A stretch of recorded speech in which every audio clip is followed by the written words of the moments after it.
Hey guys, this is my review for Dead Effects. In this game, you play as a guy who's woken up from cryo to basically find that all the crew of his ship has gone quite aggressive, and he's trying to work out what's happened to everything since they were meant to be going to some planet.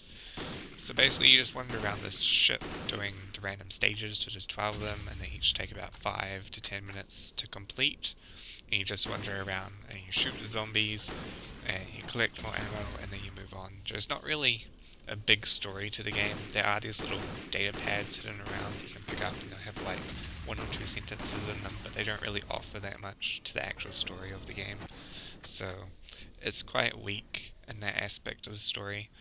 Graphics wise, it's pretty average, especially since I think this game came out in 2014, so I was kind of disappointed with the graphics.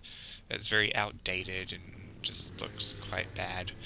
But the blood effects were quite good when you like shoot zombies in the head or whatever, then their heads will explode and it looked alright. But otherwise the main character design and the maps were quite boring. The map layouts and designs kind of reminded me of Dead Space, but it's not as well done as Dead Space was. It was just too short, and the map layouts, basically everything just seemed quite square. It didn't really seem to expand that much. Otherwise, you're basically just walking through all these maps, killing zombies. You don't really have to do much else. There are these little puzzles, or they call them like mini games in the game. Basically, you just select a tile that matches a tile on the screen, and you're done. You pass it. Otherwise, you just keep walking around doing this random stuff.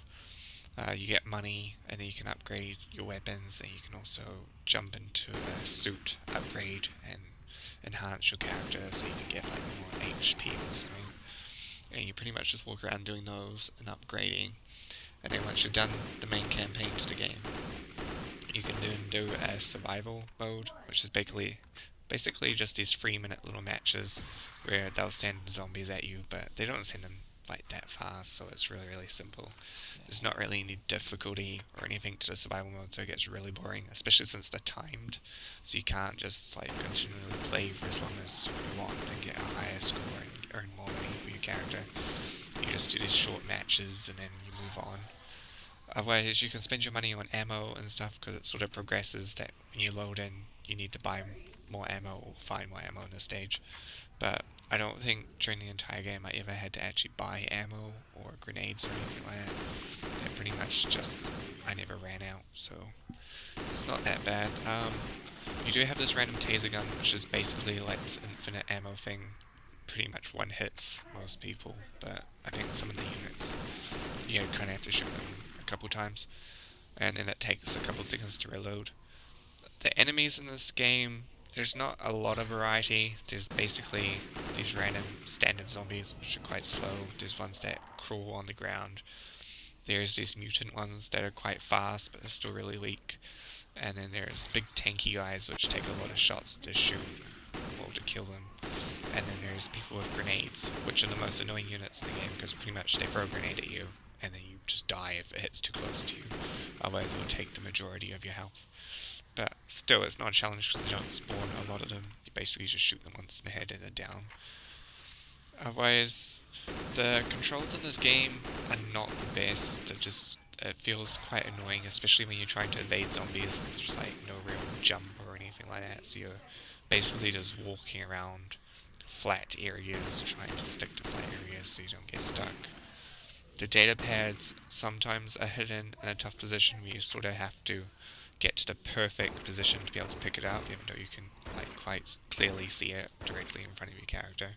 So it does get quite annoying. There are like buttons and stuff in the game which do stuff like elevators, but they're not that interesting.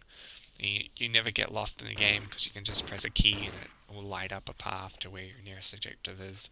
So you're constantly just moving through those really short missions, having no real trouble.